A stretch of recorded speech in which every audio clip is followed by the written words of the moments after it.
Hello, I am the director and the editor of Dark Encounters. My name is Misha, and I'm happy to do this voiceover commentary for you guys watching.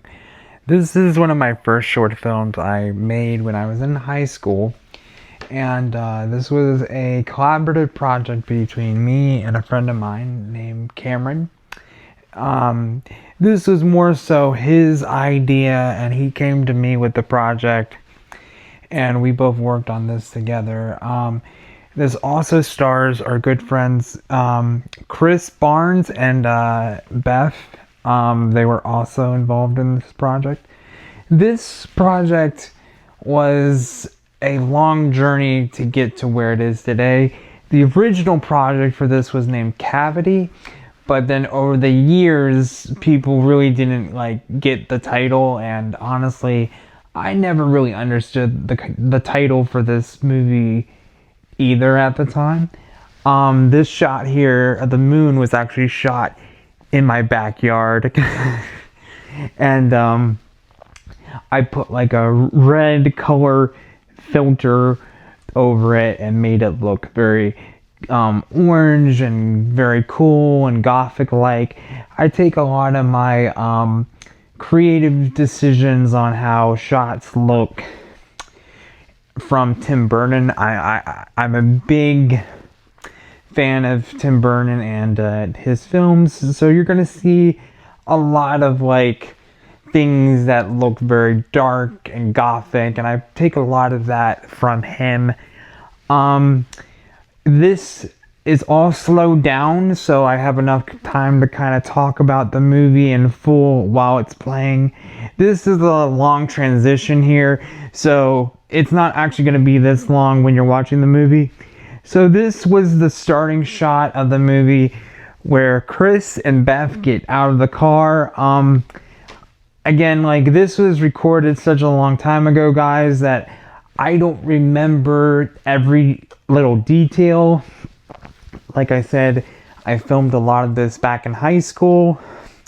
So here's Chris. He was such a professional, and I hope he's still doing acting jobs today because he was just fantastic.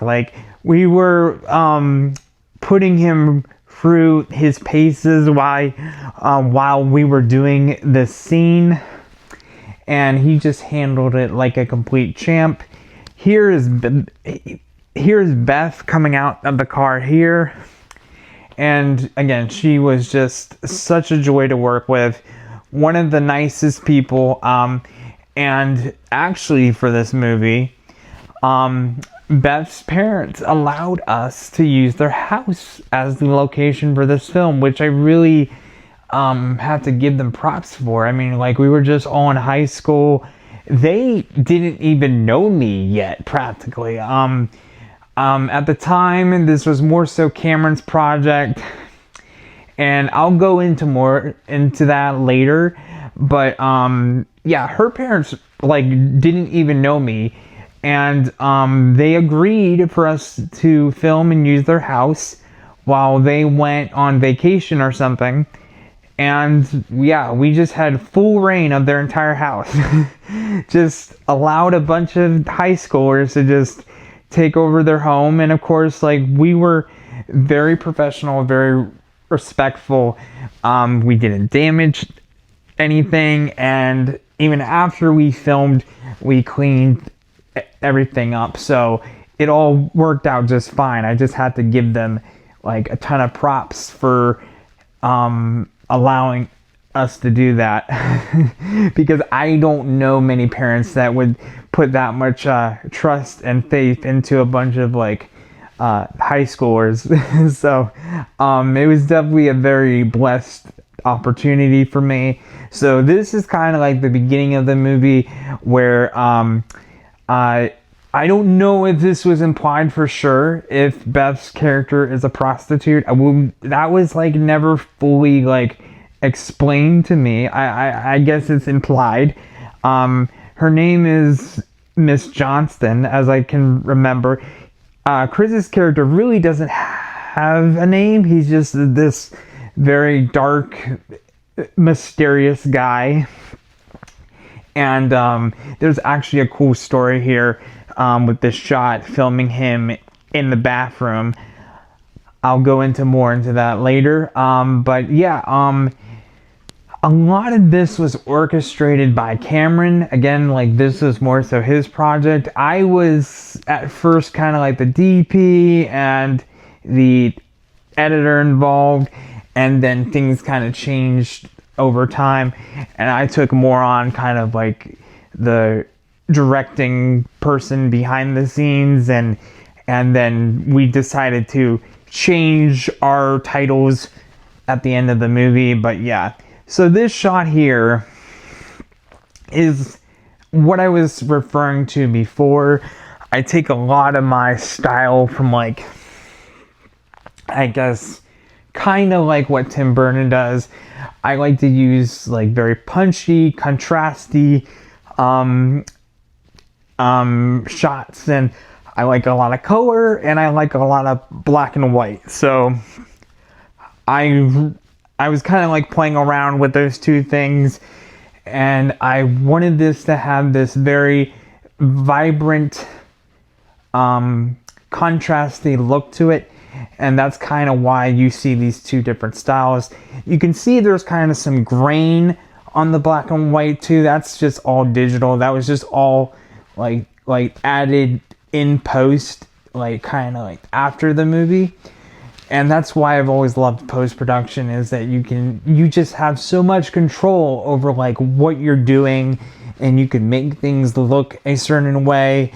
And yeah, so that's what we're doing here. This scene here was all filmed in her garage, and you'll see in the behind the scenes here soon that that we like dressed up their whole garage, had like fake body parts that we got from like Spirit Halloween and stuff like that.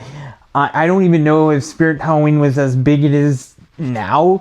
Like, I didn't really have any locally around me at the time, but we got these props from like Party City and stuff like that, and that's how we got like all the props and most of like the stuff that we would decorate the set with.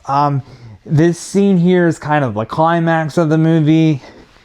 I know, like, when Cameron came to me with the script, I know there was a lot more that was going to be filmed, and we just never really got around to it. We just had like this whole day and night to kind of film at Beth's house, and that's kind of all we had. So Cameron wrote more for the movie. We just didn't get around to like filming those additional scenes, and in a way I'm kind of glad, because this does well on its own, just having her come with him back to, I guess, her house or to his house and they have this dark encounter with each other, and he's obviously full of very bad intent, and yeah, I'm glad it kind of was more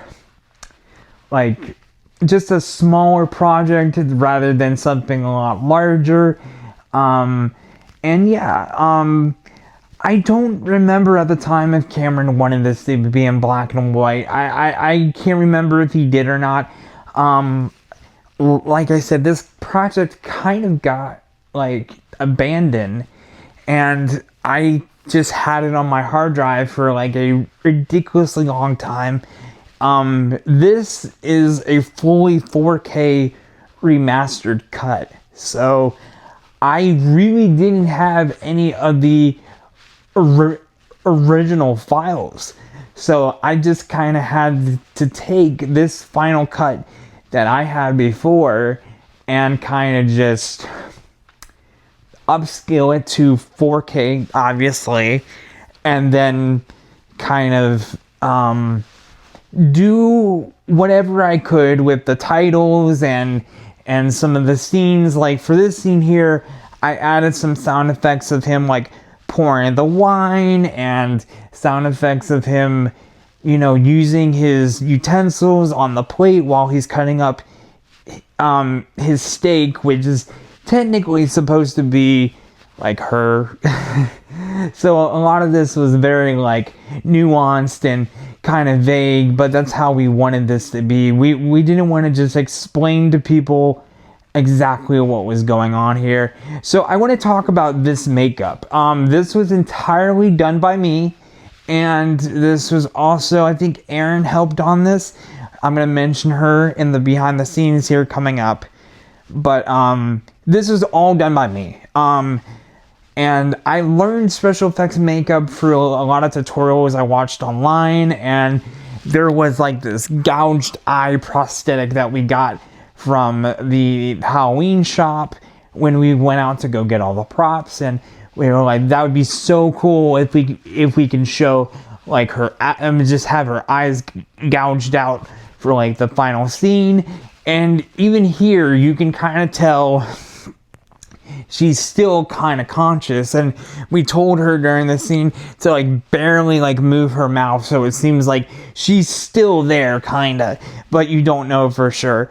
But this was probably his favorite scene that he filmed, because this was kind of like the climax to like what we were going to show.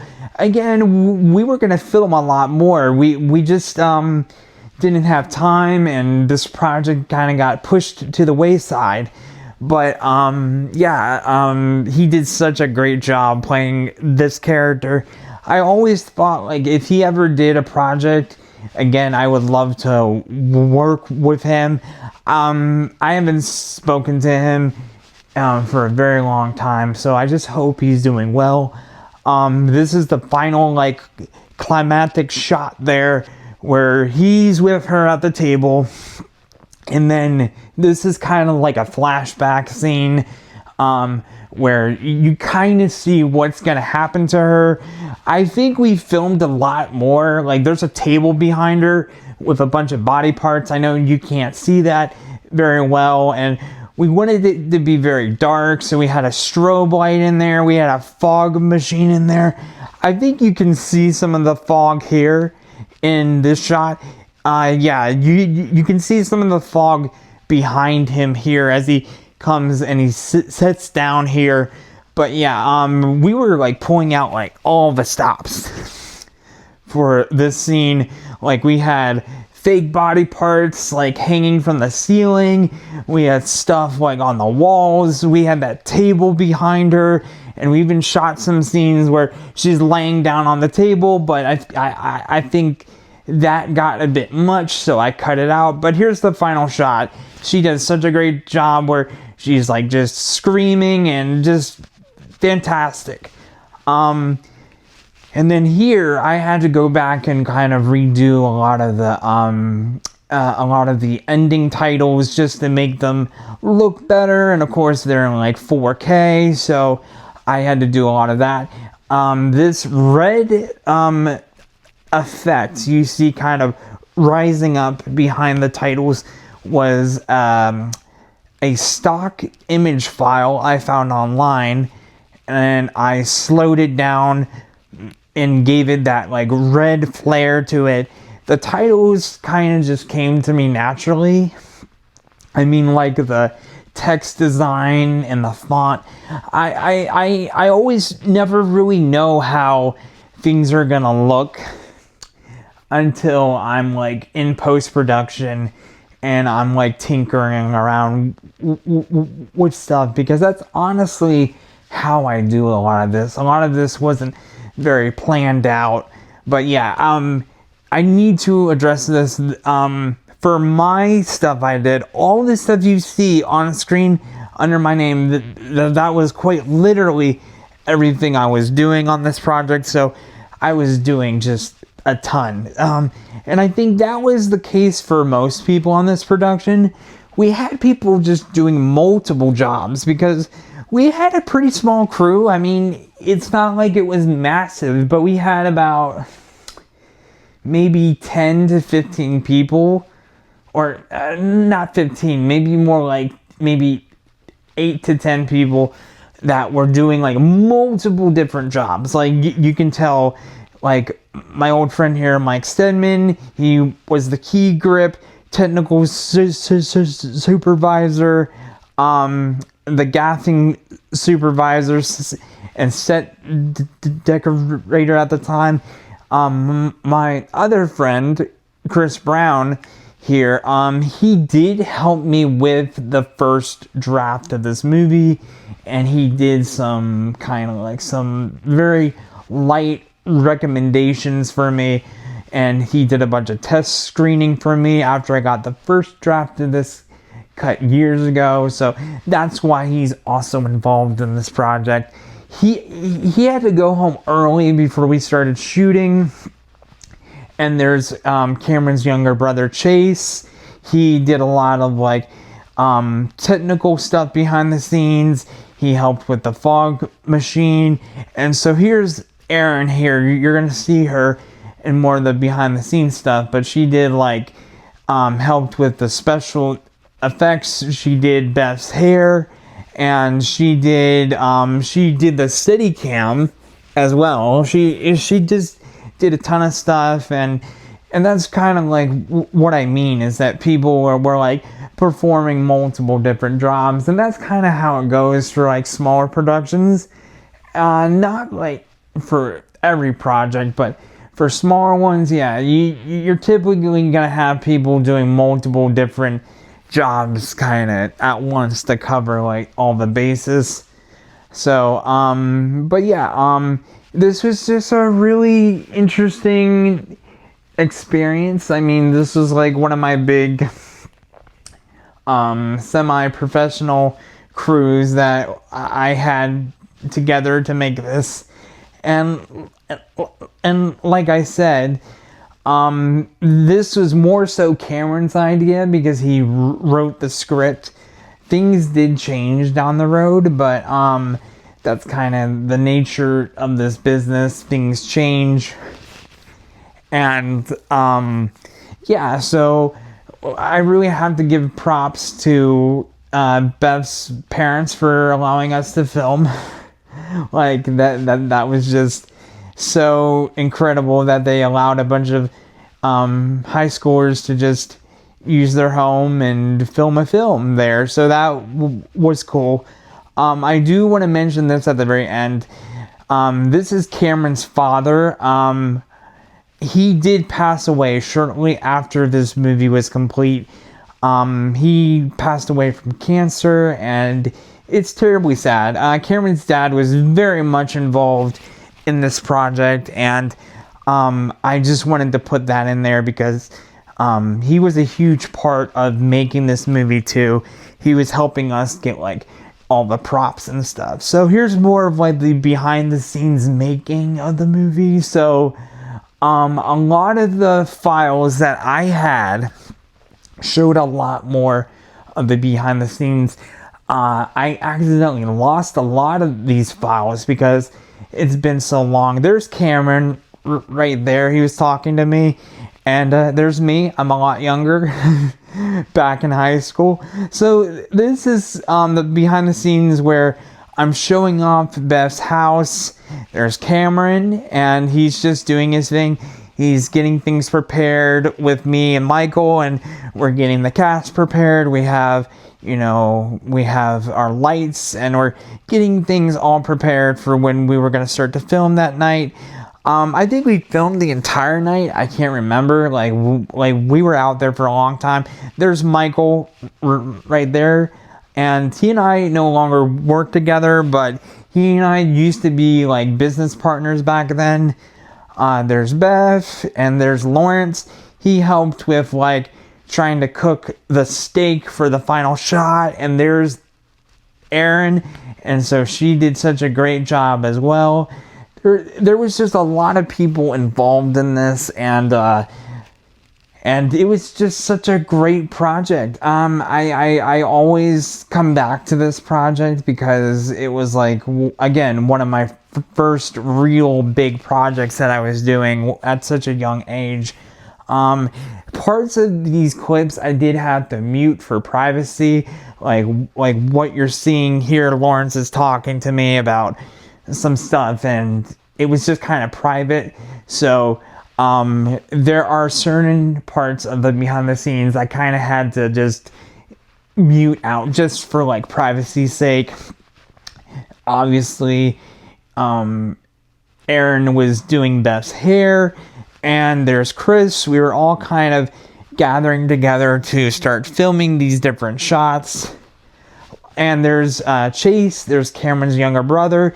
He was really young, and I don't know if he like should have been allowed to be on set with us back then. He was pretty young, and we were like a lot older than he was, but he was very professional, and he did a great job helping with like getting everything set up and with the fog machine. And here's Cameron, and here's some of the body parts and stuff that we have dangling from the sides of the garage, and that I was kind of referring to. There's Michael and there's Aaron. They're kind of all talking about, you know, the overall themes of the movie, and yeah, like we were all in high school, and like this is such a great opportunity for us to all come together and do this.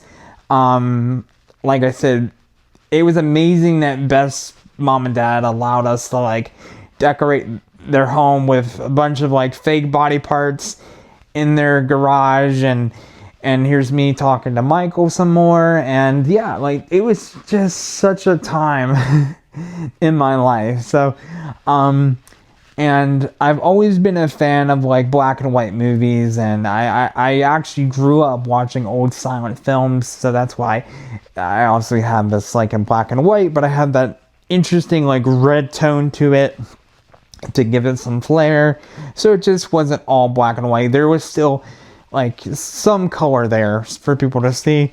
Here's me talking to Aaron. I think we were talking about the makeup, or talking about the scene where that we were going to film where Chris has Beth all chained up to a chair, and we're talking about that scene, getting prepared to shoot that. But yeah, Aaron, if you're watching this, I want you to know I hope you're doing well. Just that you were one of my favorite people involved in this project, and I think you're cool too. So yeah, I just wanted to include like some of this behind the scenes stuff where it's not perfect. Like, you know, that's kind of the point. You want to see the process, and these are kind of like a few takes of like what we were doing, and you know, just obviously, just trying to get these shots was kind of like we were just testing things out. So like this first shot, there are people like in the background and stuff. We were just trying to get like the overall motion of this shot. There's a table behind Beth I was talking about before that had like a bunch of body parts on the table, and hopefully you can see more of the set behind them here. It's kind of hard to see, and I wish I had more of the behind the scenes files, but I don't. Like, this is the only thing that I could still kind of like get my hands on, and and so that's why. But yeah, these Steadicam shots were actually all filmed by Erin, I think. She was just a lot more balanced than I was. Like, this is before gimbals were kind of like invented, so we really had to like use these huge like Steadicam things where they were like strapped to your body, and they were they were big and cumbersome and kind of hard to use. So filmmakers nowadays are incredibly fortunate that they have these like gimbals that just do it automatically for you. We didn't have that back then, so like we really had to work hard to try to get smooth shots, which is very difficult. So compared to now, so yeah, filmmakers nowadays just have it so much easier because of like technology improvement and all that. So yeah. Again, these are just like multiple takes that we were trying to do. I wish I had more to show. Like, I know it gets kind of boring watching the same clip, but yeah, we were just trying out different things, and Aaron was just like trying to learn the camera and all that stuff. So now we're filming the beginning part of the movie where they pull up and it's dark and it's outside. We were trying to light up the scene the best we could. I was pointing a light up into the tree so it can show up more on camera, and I think Chase suggested that we should put a light up in the tree, but we couldn't do that. So this is a lot of the behind the scenes of us filming that beginning shot where they pull up. And Cameron was kind of directing off to the side too while I was filming this part, and we were kind of like both like involved with the directing things, so that's why. But he would always like call cut right in the middle of what they were doing. I personally wouldn't have done that. I know it obviously got on some people's nerves, but you know, he and I were so new to what we were doing. We were still in film school, like when we were making this movie. This was like a side project that he actually wanted to do, and he came to me and I got involved. So obviously you can see like with her outfit, I think Beth chose that outfit. I think Cameron went with her to like to a couple different stores to get that jacket, or maybe she just had it. I can't remember. But normally for my projects, I will either let my cast pick what outfits they want to wear, just kind of to cut down on costs, and that's kind of how I go about that. There have been a lot of times where I've gone shopping with my actors to different places, and we will look for different costumes and wardrobes that way. You can always get things for cheap at different stores. It's not that hard to find, you know, different styles of clothing and stuff like that.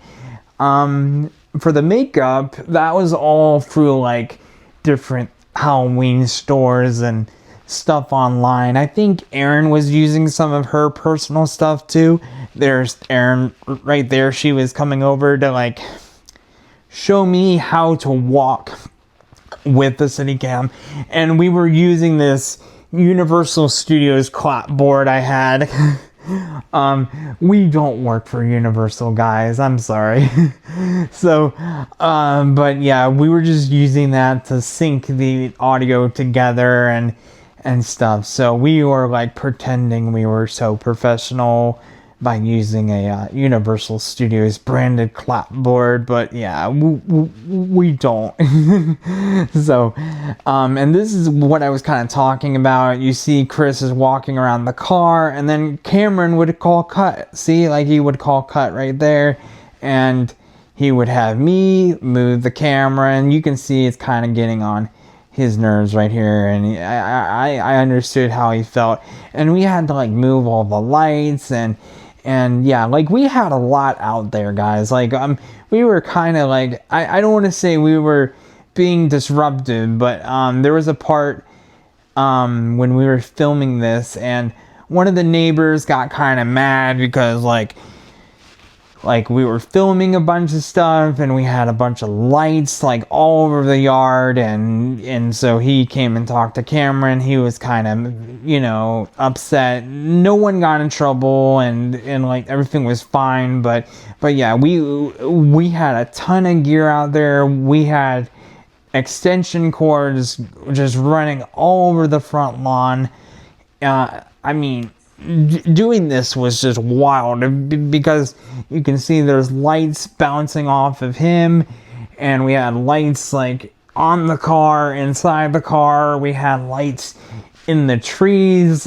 We had to light the house, And it's just a lot of stuff you don't think about, like when you're gonna film like outside shots like at night. So we just had a ton of lights out there. And I think Cameron apologized to all of Beth's neighbors in the morning. But yeah, this scene with Beth and Chris was so magical. Again, Cameron was calling cut right in the middle of them doing their performance. But again, we were all learning. Like, Cameron and I were still like in film school, guys. So like we were like actively learning like how to do all this stuff. I think I was a little bit more well-rounded, but yeah, Cameron still did a very good job. But other than that, like, just filming these opening shots was great too, because I think Beth and Chris had dated each other at the time. I don't think they were dating like when we were making the movie. I think they dated like before or something, and you can see that. Like, you can tell they were very comfortable with each other, and they knew each other very well. It's just, I love going back and being able to see this, because I really have like forgotten a lot of this, guys. It's been a long time, so it's nice to have something kind of archived, and I can go back and rewatch all this and remember like this night. So, and we did film this around October, because we got all the body parts from like Spirit Halloween and different Halloween shops, and it was around October.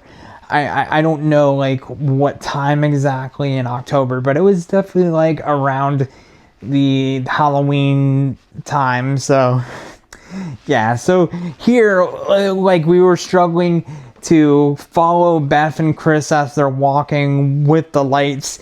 See, there's Daniel, he's holding the lights there while they're trying to walk up to the house. But yeah, this was all just a very super fun time, and we all enjoyed it. See, they're all having a good fun time, and we were out there like all night, not like filming this shot, but just like filming at her parents' house. Like, I remember we were filming until morning, like early morning, and then we packed all our stuff up. We took down like all the body parts in the garage. We cleaned up everything. We put everything back, and yeah, everything was great. I just felt bad because this project wasn't really like, I guess, released for a long time, because Cameron and we had kind of like a falling out at the time, and this project kind of got pushed to the wayside. And but yeah, like we were just trying to like get this project made, and things kept coming up, and we were gonna film more stuff, but we couldn't. So that's kind of what ended up transpiring there. But this project has always been very special, very sentimental to me. Just having something that people can watch back and remember just a fun time when we were all a lot younger. And yeah, like, this is just such a special time, and it's always a project that I will always just cherish, because this was a big deal for both me and Cameron back then. This was kind of like our first big project. So yeah, so see, we're just doing a bunch of takes, and they were getting a little bit annoyed, but yeah, it's fine. There's Michael. He was filming, I think, some of the behind the scenes, which I think he was shooting that on like a DV camera.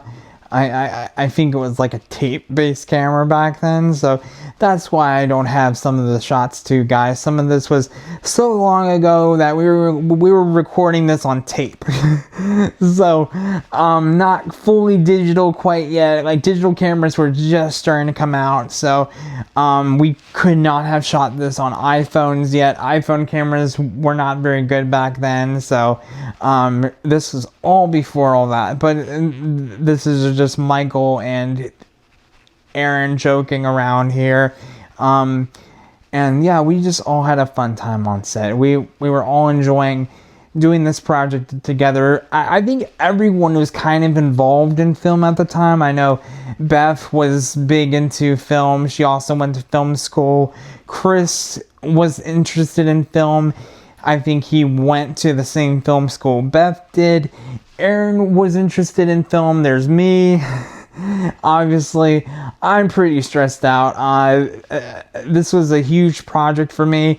I had to make sure everything was lit correctly. The circuit breaker in Beth's home kept going out because we had so many lights strung all over the yard and inside. Like, it was a lot, but I'm trying to hold it together. I was carrying a ton of this project on my shoulders at the time, and that's kind of what people don't talk about making movies, is that you're really trying to get things done in a fast period of time. But yeah, this was just such a fun project to do. I hope you guys enjoyed watching the behind the scenes, and I hope you all have a wonderful, happy Halloween. Alright guys, bye.